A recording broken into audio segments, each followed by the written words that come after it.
My name is Declan Hayes. I'm 28 years old, a warehouse worker from California, and I was standing in the middle of a world I had never truly belonged to. It was my wedding day. The five-star hotel ballroom looked like something out of a fever dream. Crystal chandeliers hung from the ceiling like frozen waterfalls, splashing light over 500 guests in designer suits and couture dresses. Champagne towers shimmered. A live string quartet played softly in the corner.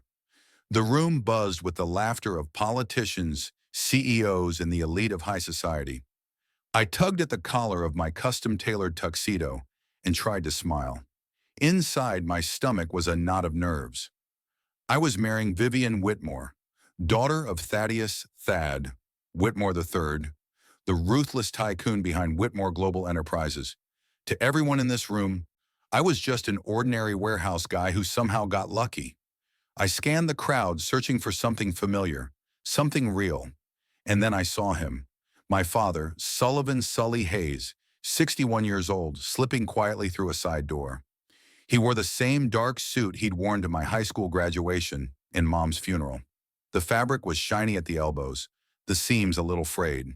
His old leather shoes were scuffed and cracked from years of wear. He stood near the emergency exit, shoulders slightly hunched as if trying not to take up space. His hands twisted nervously around the brim of his hat. His face was lined and weathered from years of hard work, but his eyes shone with pride and a flicker of anxiety as he looked around this glittering room that clearly wasn't built for men like him. That man raised me alone after my mother, Rosalind Rose Hayes, died when I was 3. He worked double shifts, skipped meals so I could eat, patched my shoes so I didn't have to be embarrassed at school. And now he stood alone in a corner at my wedding, like some unwanted guest. I took a step toward him. Then the whispers started. A woman in a glittering silver dress tilted her champagne glass and stared. "Who is that?" she murmured, loud enough for me to hear.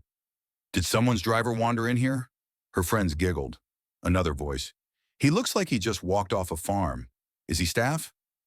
Laughter rippled through the crowd, soft at first, then sharper, like glass breaking underfoot. My face burned hot. They were talking about my father. I looked toward the front of the room where the Whitmores stood in a glittering cluster. Thad Whitmore turned his head, followed their gaze, and spotted my dad. His mouth curled into something ugly. He leaned toward the senator beside him and said very clearly, "Security really ought to keep the country trash outside." The senator chuckled. My future mother-in-law, Cordelia Whitmore, lifted her crystal flute and smiled thinly to her circle of jeweled socialites. "My future in-laws are a bit modest," she said, voice dripping with condescension. "I do hope he's comfortable here. The smell of hard labor can be quite overwhelming." Their laughter stabbed right through my chest. My hands clenched at my sides. My heart pounded in my ears.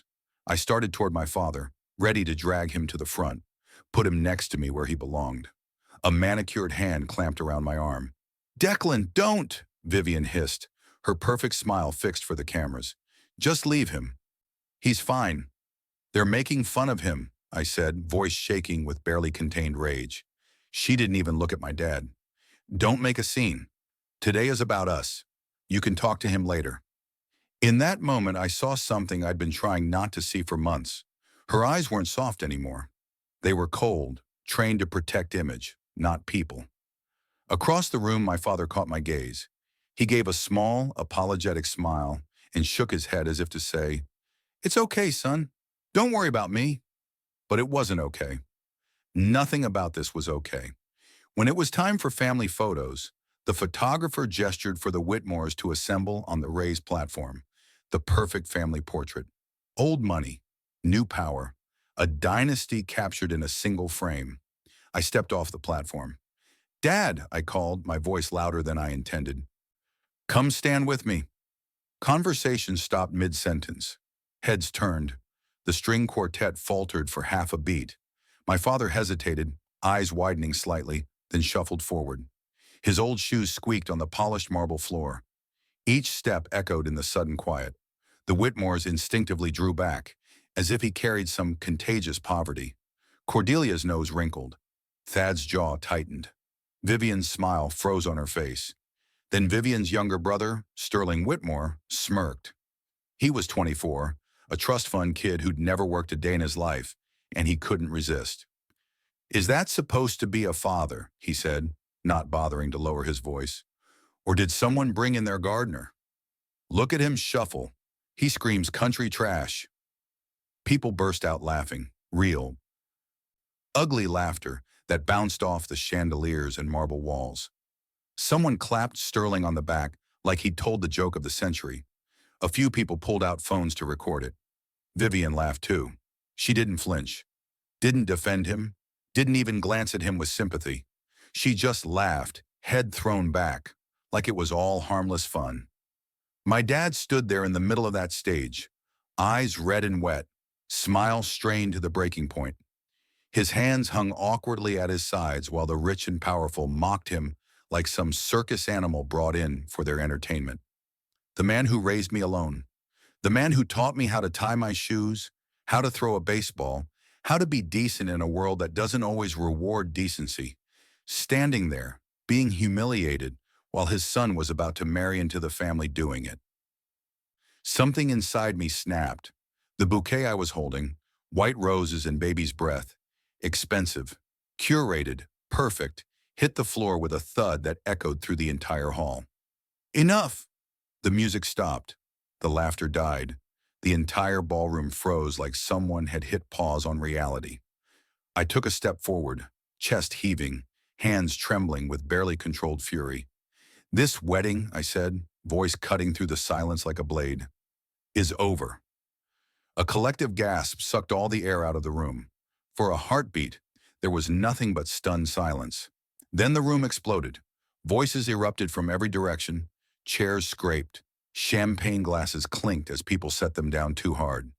Gasps turned into shocked murmurs, turned into a roar of disbelief. Vivian's face went white as paper, then blistering red. She turned to me, eyes blazing with humiliation and rage. And then she slapped me. Hard. The crack echoed through the ballroom like a gunshot. "Are you insane?" Vivian shrieked, her voice shrill enough to shatter glass. "You're canceling our wedding? In front of everyone?" My cheek burned where her hand had connected. My vision flashed white for a second, but I didn't move, didn't flinch. "Who do you think you are?" she continued, voice breaking with humiliation. Tears streamed down her face, but they weren't tears of heartbreak. They were tears of wounded pride, of a perfect plan collapsing in front of 500 witnesses. Her mother stepped forward, eyes blazing with a fury I'd never seen before. "A penniless warehouse. Nobody thinks he can humiliate us?" Cordelia spat, voice dripping with venom. "You should be on your knees begging for our forgiveness, not calling off anything. You were nothing before us. You'll be nothing after." She waved her diamond-ringed hand dismissively, as if she could erase me with a gesture. Sterling stormed forward, face red with rage, jabbing a finger into my chest. "Get on your knees and apologize, right now." His breath smelled like expensive scotch and entitlement. "You humiliated my sister. You humiliated my family. You're going to fix this." Voices rose from the crowd. "Make him apologize. Who does he think he is? Ungrateful rat. Someone call security." The mob mentality was building. I could feel it closing in. My father shuffled closer, his voice trembling but gentle. "Son, please," he said quietly, hand touching my arm. "Don't ruin your future because of me.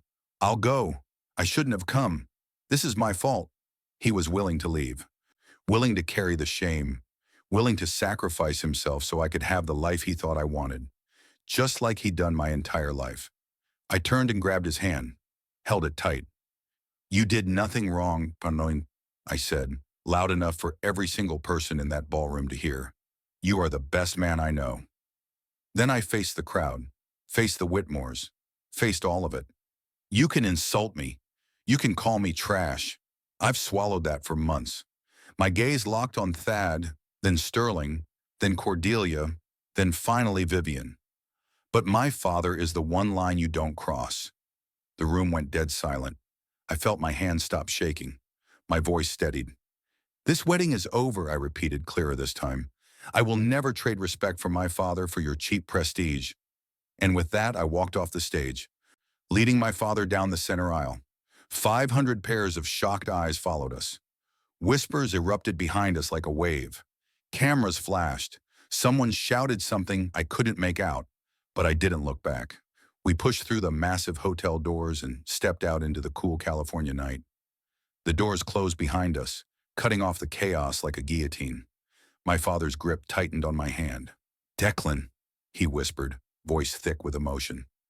"Are you sure?" I took a deep breath. For the first time all night, I felt like I could actually breathe. "I'm sure, Dad," I said, "and I don't regret a thing." We drove back to our small house on the outskirts of town in my beat-up Honda. The silence in the car was heavy but strangely peaceful. The streetlights blurred past, casting orange shadows across the dashboard. Neither of us spoke. There was too much to say and somehow nothing at all. When we pulled into the gravel driveway, the familiar crunch of tires felt like coming home after years away. We walked inside. The smell of coffee, old wood, and the faint scent of Mom's perfume from the photo on the mantel wrapped around us like a blanket.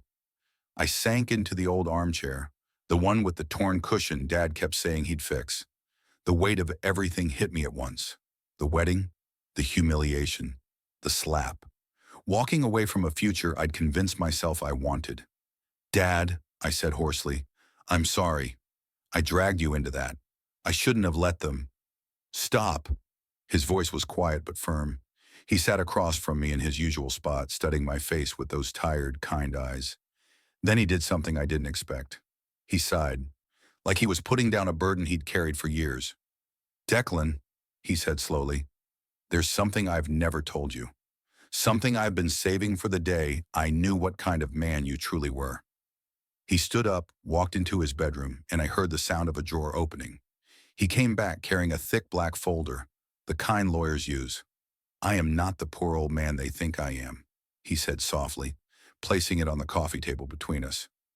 "I'm not even the poor man you think I am." He opened the folder. My breath caught. Stock certificates, investment reports, bank statements with numbers that didn't look real. 8 figures, 9 figures. Property deeds, commercial buildings, apartment complexes, land stretching across 3 states. My father's name, Sullivan Hayes, was on all of them. Official seals, legal stamps, real. I flipped through page after page, my hands shaking. "Dad, what is this?" He smiled gently, the lines deepening at the corners of his eyes. "This," he said, "is your mother's legacy and what I built from it." He leaned forward, elbows on his knees. "When your mother died, her parents left us a modest inheritance. $300,000, some stocks, a little property. Most people would have spent it, lived easier. I chose differently." He explained how he'd spent 25 years teaching himself to invest. Library books, late nights after I'd gone to bed. He bought tech stocks when they were pennies, Apple in the early days, Microsoft when people thought personal computers were a fad. He purchased cheap land on the outskirts of cities, held it, waited while suburbs grew toward it. He invested in small startup funds, young tech companies he believed would explode. Some did, some didn't. "I made mistakes," he continued. "Lost almost half of everything during the dot-com crash. Thought I'd ruined your future. But I learned, studied harder, got more careful." His voice was steady, but I could hear the years of sleepless nights in it. Eventually, the investments paid off. The land values went up. The stocks multiplied. I reinvested the gains, compounded them, for 25 years. He looked at me with an intensity I'd rarely seen. "I lived simply, Declan, because I wanted you to grow up knowing the value of character, not money. I've seen rich kids destroyed by excess. I was terrified you'd become like them. So I wore old clothes, drove an old car, taught you that hard work and family mattered more than anything else." My throat was tight. I couldn't speak. "I waited," he said, "for the day I knew what kind of man you truly were. Tonight, when you walked away from all that wealth, from that marriage, from everything they offered, just to protect your old man's dignity, you proved it." His eyes were wet. "You showed me who you are when you have nothing to gain, when all you had to cling to was your father's dignity." He reached across and gripped my shoulder. I am, for better or worse, a billionaire, Declan. Net worth just over $1 billion. Hidden in shell companies, anonymous investments, properties under different names. The country trash they laughed at is worth more than Thaddeus Whitmore. I stared at him. My father, the man in scuffed shoes and a shiny suit. A billionaire. Now, he said, his voice taking on a sharper edge, we're going to do something with this. Not revenge, Declan. Justice. We're going to take back our respect. He opened another folder, this one filled with notes, research, printouts. We'll set up an investment fund. Hayes Capital Ventures, LLC. Registered in Delaware where owner identities are protected. We'll quietly buy into Whitmore Global Enterprises. It's publicly traded, vulnerable. He explained the strategy. Buy shares slowly from small investors. Stay under the radar. Accumulate 20%, then demand an investigation into corporate governance. He'd already done preliminary research. Thaddeus Whitmore is arrogant, Dad said. Arrogant men get sloppy. We'll find what he's hiding, and when we do, we'll expose it. Tank the stock price. Then when everyone's panicking, we'll buy controlling interest at a fraction of its value. My head was spinning. Hours ago, I was a warehouse worker being mocked at his own wedding. Now I was sitting with my billionaire father plotting a corporate takeover. And then, Dad continued, smile turning sharp, when the time is right, we'll walk into his boardroom the way we walked out of that ballroom, together, and they'll see exactly who we are. I looked down at the documents, then at the man the world had just dismissed as poor and irrelevant.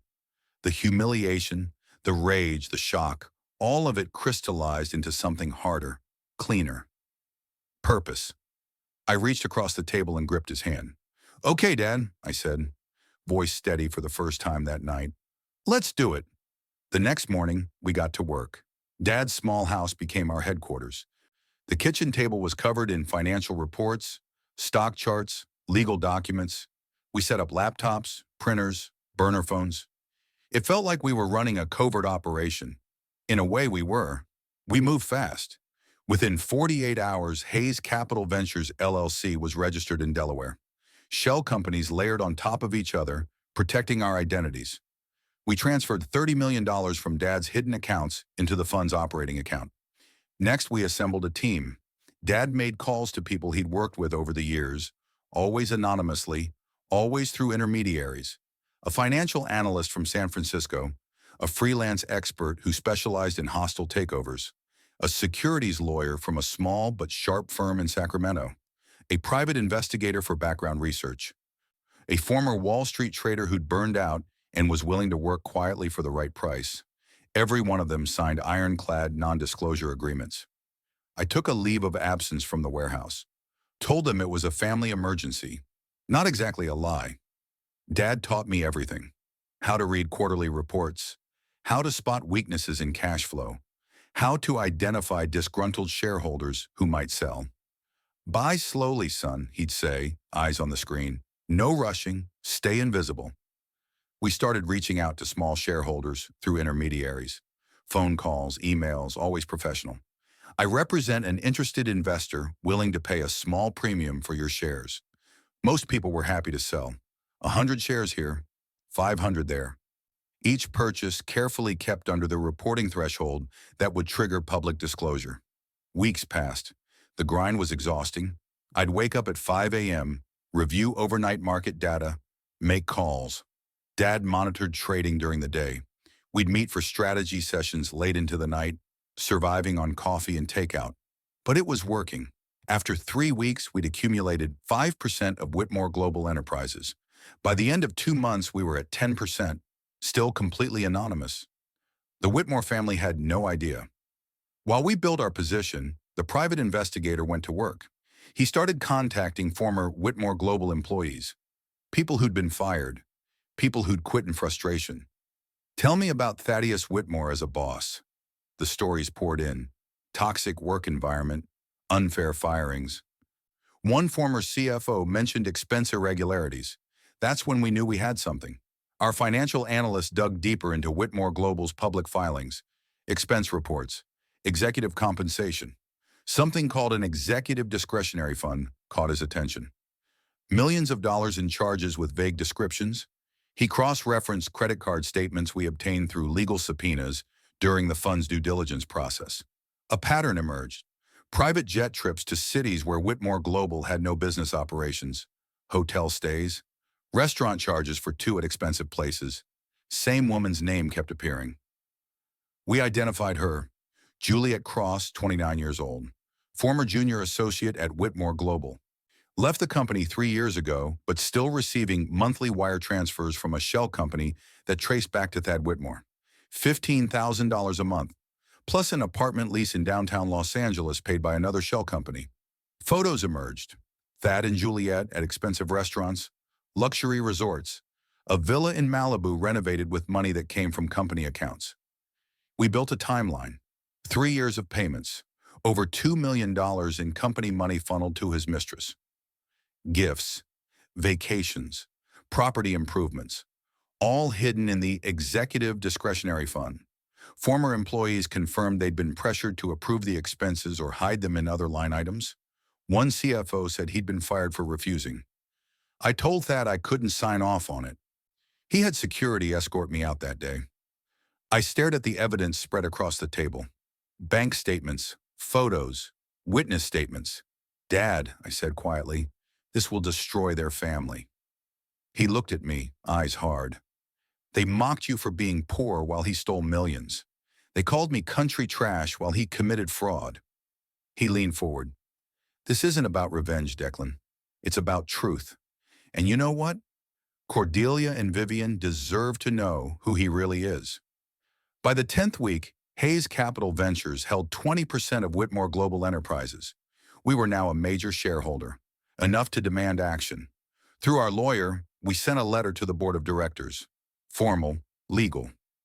As a concerned major shareholder holding 20% of outstanding shares, we request an independent investigation into corporate governance and executive expense practices. The letter landed on the board's desk on a Tuesday morning. The board had no choice but to respond. A special meeting was called. Thad tried to dismiss it as baseless accusations from a hostile investor. But other board members, already nervous about liability, insisted on an independent audit. They hired a third-party forensic accounting firm. While that process started, someone on the board, probably a disgruntled member who'd had enough of Thad's arrogance, leaked the story to the press. The Wall Street Journal received an anonymous package. Copies of our evidence, bank statements, photos of Thad and Juliet, testimony from former employees. A junior reporter started making calls. Within 24 hours, the story broke. Whitmore Global CEO faces allegations of financial misconduct and affair. Bloomberg picked it up. Secret relationship, company funds under scrutiny. CNBC ran a segment. Is Thaddeus Whitmore finished? The media storm was instant and brutal. Every outlet wanted a piece. The story had everything. Billionaire CEO, secret mistress, company money, fraud, photos. The board was bombarded with calls from shareholders demanding answers. Major corporate clients put contracts on hold. We can't be associated with this scandal. Employee morale collapsed. Rumors flew through the offices. Resignation letters started coming in. The stock price opened down 15% the next trading day.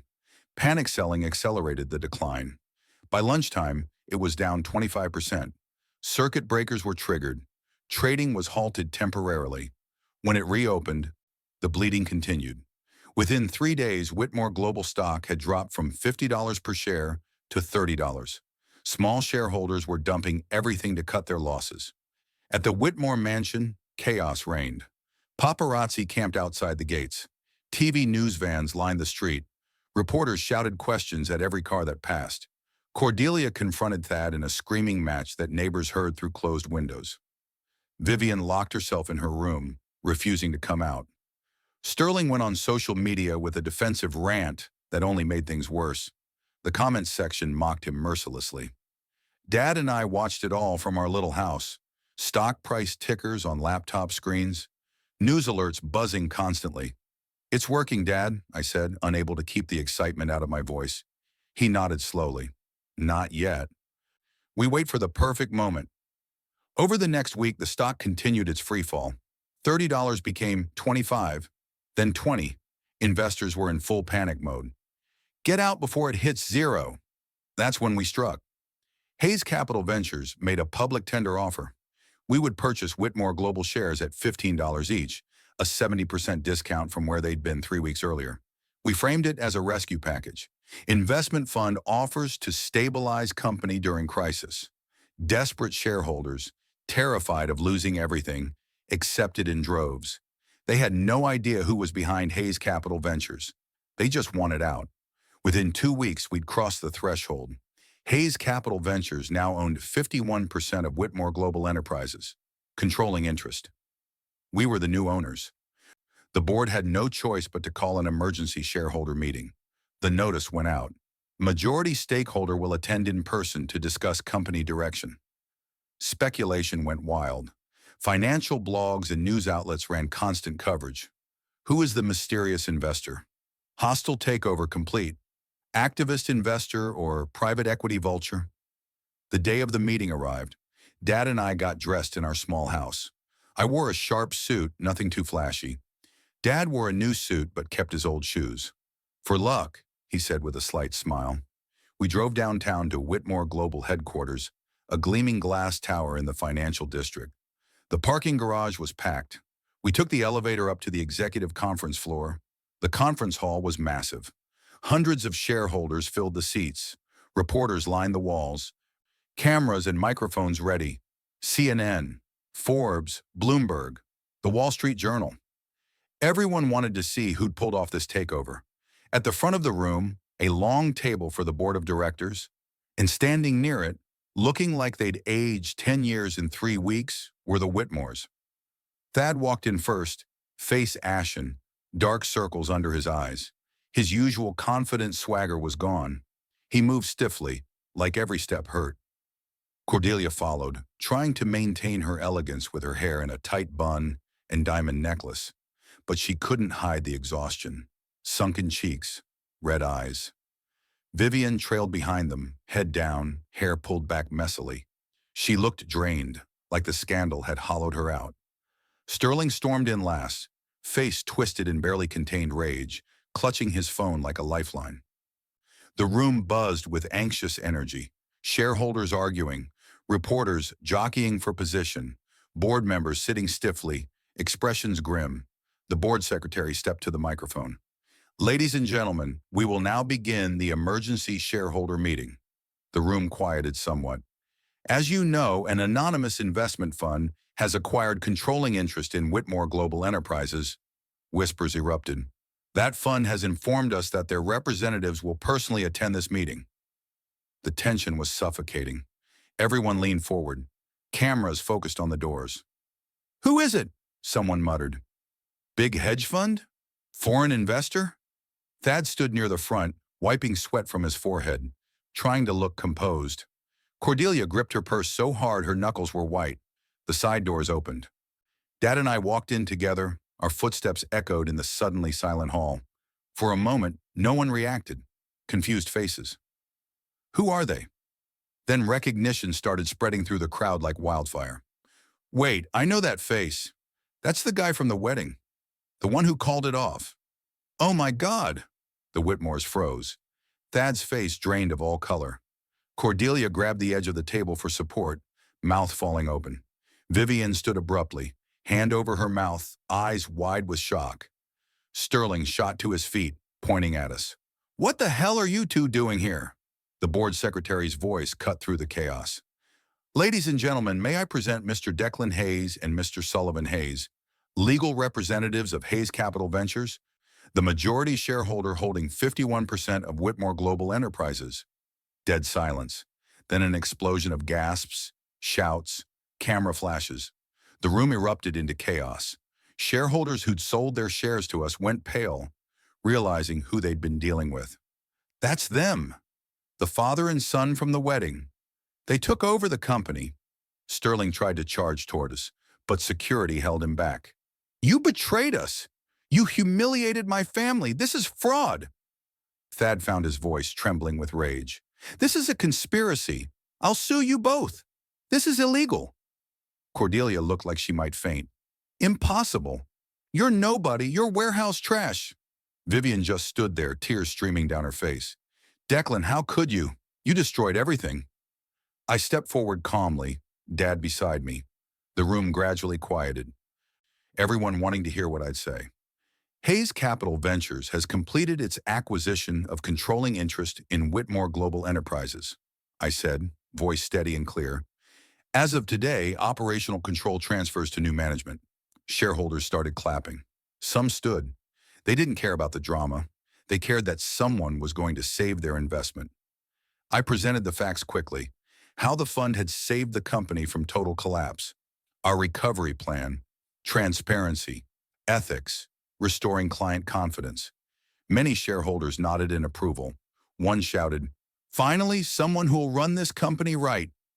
The reporters filmed everything, capturing this historic moment. Thad made one last desperate attempt. Face purple, finger jabbing toward me. "You manipulated everything. You destroyed my company with lies. This is criminal." I pulled out a folder, opened it calmly. "These are the facts, Mr. Whitmore. Black fund expenses, $2 million paid to Juliet Cross, hotel receipts, property purchases, all from company money.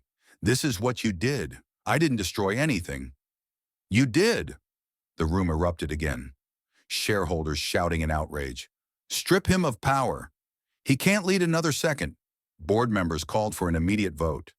By a margin of 8-2, with only Thad's closest allies dissenting, Thaddeus Whitmore was removed as CEO and chairman. Security was called to escort him from the building. Thad shouted all the way out, "This isn't over. I'll fight this. You'll pay." But no one was listening anymore. Cordelia sobbed openly. Sterling had to be physically restrained. Vivian collapsed into a chair, face buried in her hands. I was elected interim chairman by unanimous vote of the remaining board. The gavel came down. It was official. Dad and I walked out of that conference hall under a storm of camera flashes and shouted questions. We didn't answer any of them. We just walked side by side, the same way we'd walked out of that wedding.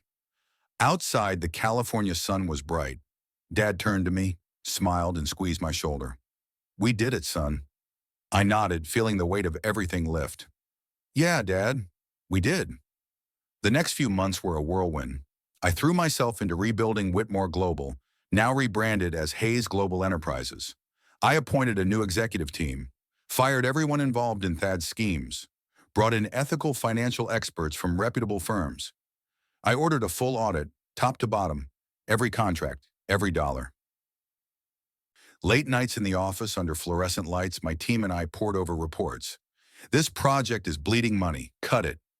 I eliminated Thad's wasteful vanity projects and focused on the solid divisions. Technology, real estate, the profitable core. I held a press conference and released the full audit results publicly, unheard of in corporate America. "We are committed to transparency," I said into the microphones. "Here is the complete report, no cover-ups." The stock stabilized, then started climbing. Investors called to congratulate us. Clients returned. Employees breathed easier. In meetings, people told me, "Under Thad, we were afraid to speak up. Now we feel heard." I held open forums, listened to ideas. The company culture shifted from fear to collaboration. The media coverage was relentless but positive. A new dawn for Hayes Global. Rising from the ashes. The warehouse worker turned CEO. I did interviews, told the story, always giving credit to Dad. Meanwhile, the Whitmores became completely shunned by high society. No more invitations to galas, no more charity events. Former friends crossed the street to avoid them. Social media mocked them endlessly. Memes of Sterling's rant.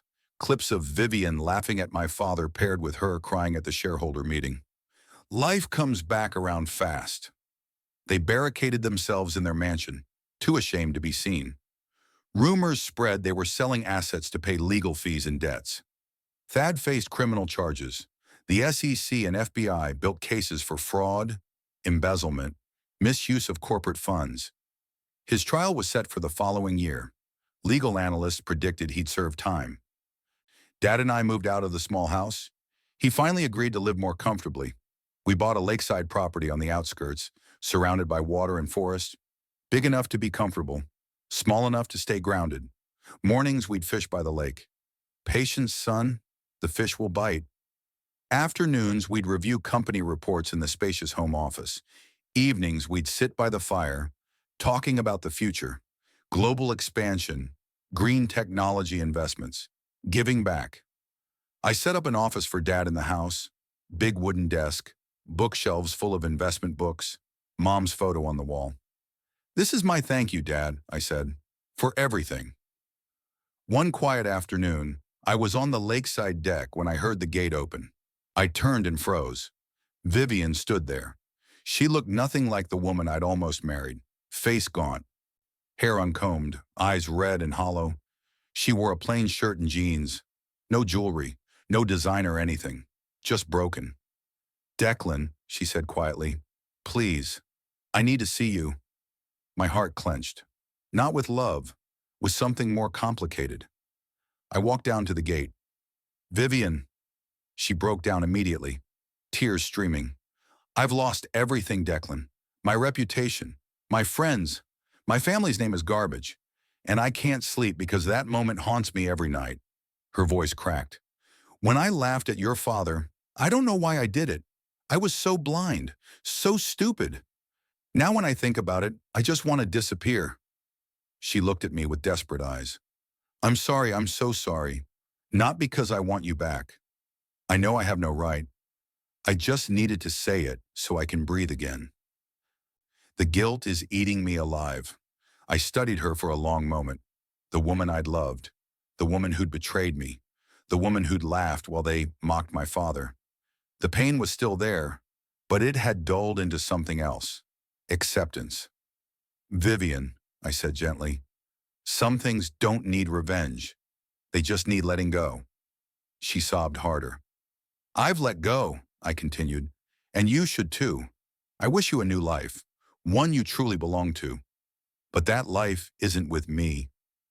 She collapsed against the gate, crying. I turned and walked back to the house. Didn't look back. Inside, Dad stood by the window. He'd watched the whole thing but said nothing. When I came in, he just placed a hand on my shoulder. One touch. That was enough.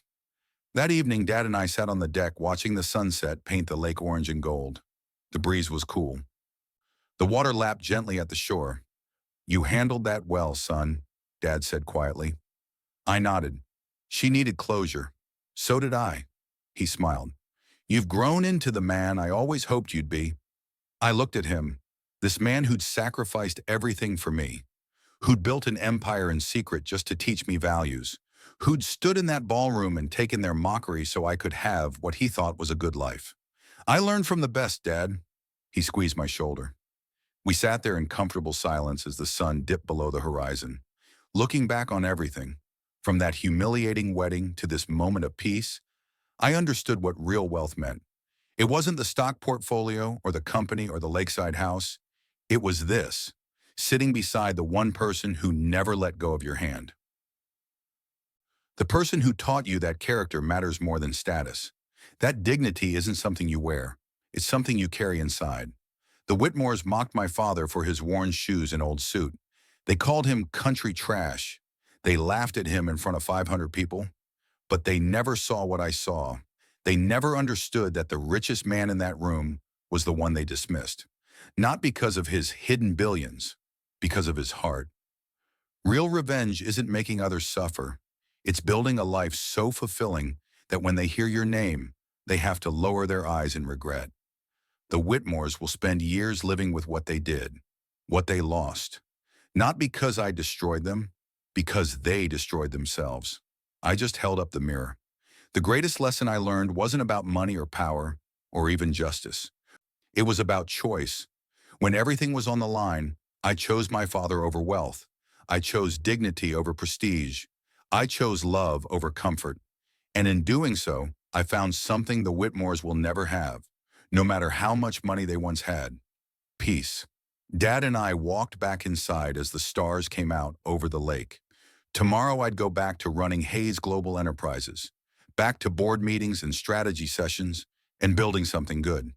But tonight I was just Declan Hayes, son of Sullivan Hayes, Sitting in a comfortable house with the man who taught me that the most valuable thing you can own isn't gold or stocks or property. It's the respect you have for yourself when you look in the mirror, and the knowledge that when the world tried to break you, you chose to stand. Not because it was easy, because it was right. That's the story of how my wedding day became the worst and best day of my life. How I lost everything I thought I wanted and gained everything I didn't know I needed. And how my father, the man they called country trash, turned out to be the richest person any of us had ever met. Not in dollars, in the things that actually matter. Character, integrity, love. That's real wealth. And I'm the luckiest man alive to have inherited it.